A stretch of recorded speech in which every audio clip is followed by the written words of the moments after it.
war possible. We tell you that when, and this has been coming out from a large part of our case, which has been completely ignored by them, right? We tell you that a more humane war is possible on our side because of the way that people without emotions will take these decisions. When you look at a utilitarian outcome, one which is most efficient, you're more likely to kill people, you're more likely to not consider the civilians on the ground, and you're more likely to not be moderated by your emotions, right? We tell you that the most efficient outcome in wartime is not always the most humane outcome in wartime, and that's really important. And there's a BT's example about the Marines and the Green Berets in Afghanistan becomes really relevant.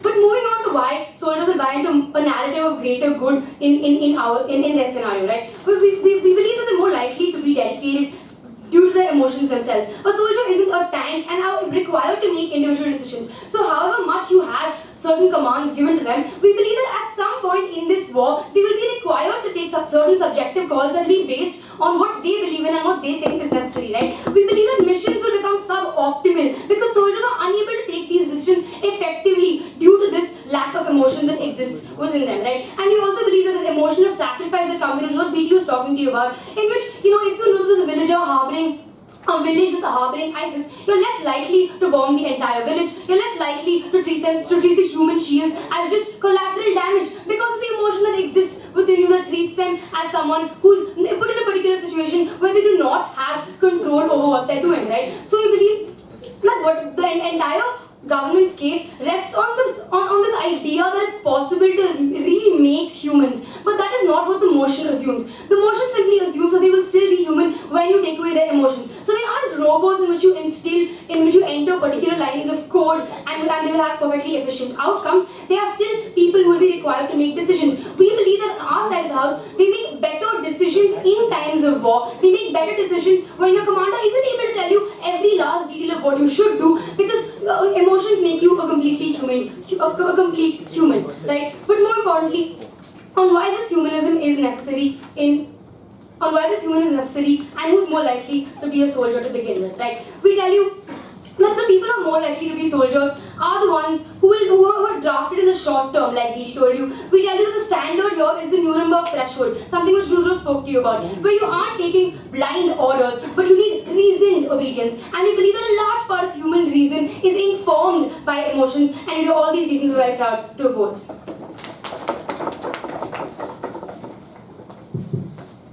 I thank the whip for side opposition for that speech and invite the reply speaker for side opposition.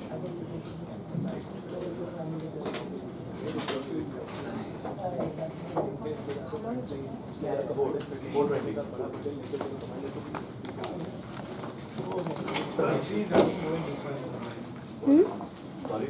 Battery running knowing this one is somewhere important. Doesn't matter. There's another video. Hi.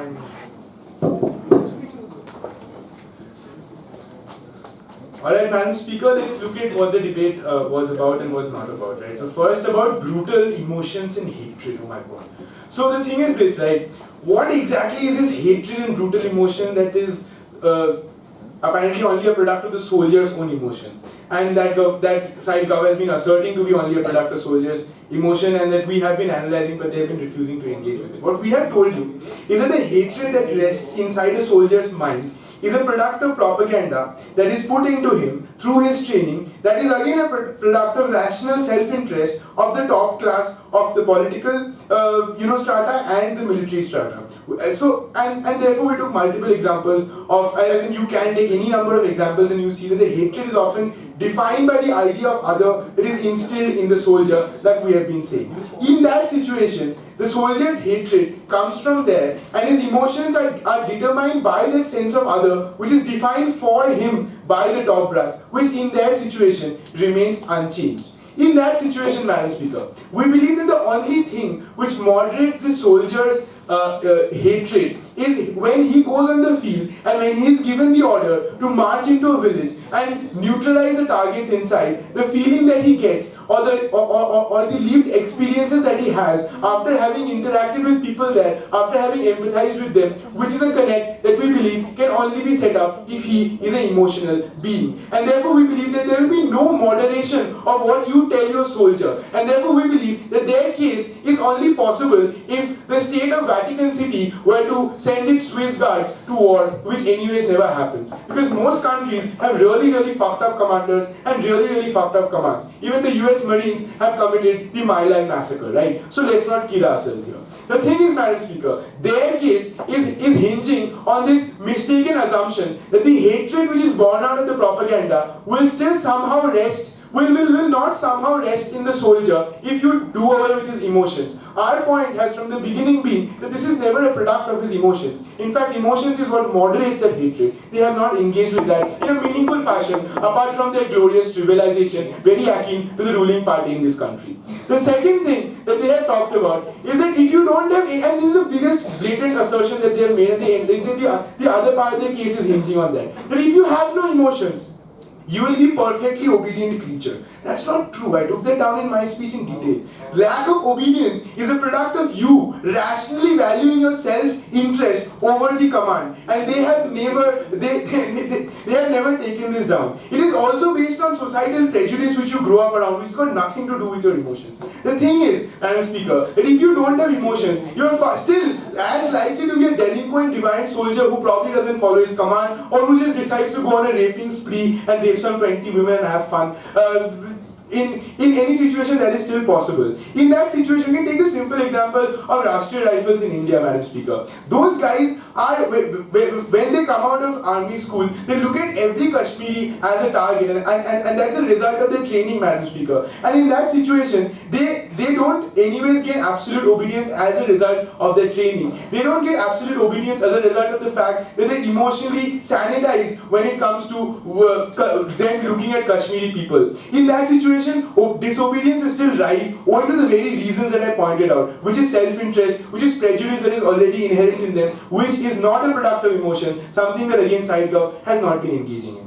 Then let's move on to the supposedly trivial point of commanders, Madam Speaker. We had multiple arguments to make. For example, when commanders who have been soldiers without any sense of emotion take decisions in battle strategy, they are much more likely to treat their men as fodder. For example, when an emotionless commander is deciding how to take over a village, he is far more likely to give a drone attack and not send in men. But why the fuck did we not make these arguments? Because we are told that commanders will have emotions and they will not be emotionless. When faced with the reality of command in battlefield, Mainak finally came and conceded any army man who will be on the field, which is practically 70% of your commanders, will not have emotions. So we don't really see where their case is coming from. At the end of it, we have basically said that how emotions help a soldier moderate his decision making in a dynamic wartime situation, and they haven't assessed that for you. And for those reasons, we win this debate. Thank you.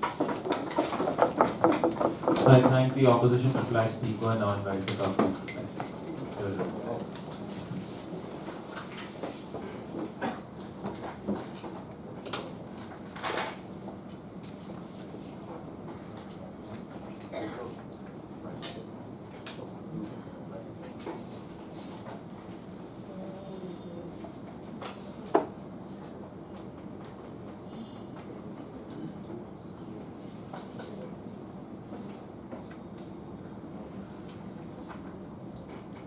Mr. Speaker, they really could have spent the time making new arguments and op-ep and op-reply to engage with our case, because that's the one thing that they could have won this debate on. Given that they haven't engaged with large chunks of our case relating to prosecution of war crimes, relating to how political discourse often revolves around the morale of soldiers, relating to how we can hardwire ethics into soldiers, the only response to which has been you can't, we tell you that they've already lost this debate. A quick few sentences on burdens and case shifts before I move to the major question in this debate. First, how do burdens in this debate flow? Because the case that they seem to be arguing is that, well, there are sometimes good emotions in war, and those good emotions may lead to good things. Now, at this point in time, you could either prove that good emotions are more likely to occur during war than bad emotions in the soldiers. That you don't attempt to, and we'll give you analysis of why that's not going to happen, because your emotions are informed by your immediate physical consequences, and therefore soldiers on the front line are going to have bad immediate physical consequences, and therefore more likely to have bad emotions. That's not something you respond to. The only thing they choose to respond to, and the only thing they can then argue, is that bad things are more likely to happen without emotions than they are to happen with emotions, right? We'll deal with how they try to analyze that and why that fails in the one major question which has occurred in the speech, which is how soldiers act. But on case shifts, right? They accuse us of a case shift about like the status of commanders. Very simple thing happened in this debate. In his speech, Dhalla said everyone on the front line will not have emotions. Rudrojit said commanders are on the front line. He said, okay, well, if they're on the front line, they don't have emotions as well. That's not a case shift. That's you bringing out a fact we didn't know, and that's like basically saying, yeah, cool, like our case still stands. The actual case shift happened with them because in their first speech they say we're making soldiers robots, and in their first speech they say you're not making them robots because hatred will continue to exist. There'll just be people, but kinda not people, with some kind of hatred, but not really anger. Like we don't understand what that means. We tell you that hatred is also an emotion. We tell you that even if hatred is not an emotion, the way you act on that hatred is emotionally colored, which means she can't say, oh, this hatred is political, therefore they're always going to be really bad people, because we tell you, A, we take the emotion out of it, which means we take the hatred out of it. If we don't, the way they act on this hatred is moderated because we take the anger out of it. Either way, we make them act in a better manner. You really did not engage with that. Given that they didn't engage with other things, there was one question in this debate, which is how are soldiers going to die? We don't, how are soldiers going to act, so not die? Their case was, you can't hardwire ethics, and the analysis for this was Rudrojit telling us how they won't be able to apply ethics without like having lived experiences to apply those ethics on, right? But we tell you that given that like the soldiers' lived experiences are so incredibly shitty, the kind of emotions that they form based on these lived experiences, borrowing their analysis here, are also going to be extremely shitty. And therefore we don't want them acting on these extremely shitty emotions. Which is why the three levels of metaphysics that Rudrojit gave you are irrelevant. Because at the end of this debate we're saying we'll give them a bunch of rules, things, lines, sentences which say do not kill women and children on the battlefield. We don't think you need to have three levels of like metaphysical like conscientious awareness to be able to exercise to follow the simple law which says don't kill women and children, right? Which is why when it comes to soldiers acting, we already told you they're going to act within the bounds of what we tell them. The only other argument that survives from their case is that the other is defined by the commander politically, and that's all political, and that continues to stay within the soldier. One, you did explain the consequences and didn't complete this argument till the op-ed speech, which is the first time when we heard like arguments on how like this political propaganda is drilled into people. That's too late. Second, the case is then essentially that bad people are going to teach soldiers bad things. But we're not going to give like this technology to the KKK. We're going to give this to states who have to like follow rules and conventions and sign on those conventions and have military training procedures that they release to people. Right? So it's not like they can have like they can hardwire into soldiers the idea that soldiers cannot object, because that is not something states are allowed to do. That is not something we'll allow states to do anyway. Right? Which means what's left in this debate is simply the one idea that hatred is political and emotions are a check on that hatred. Now, two things. One, their analysis is that emotions arise out of lived experiences, given that lived experiences are shitty, emotions are shitty.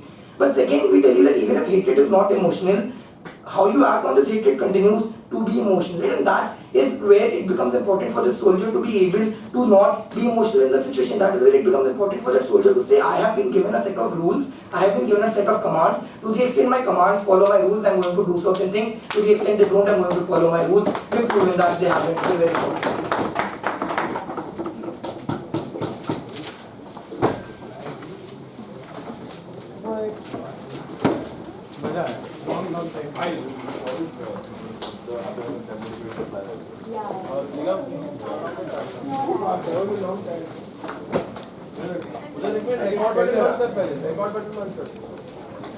Yeah.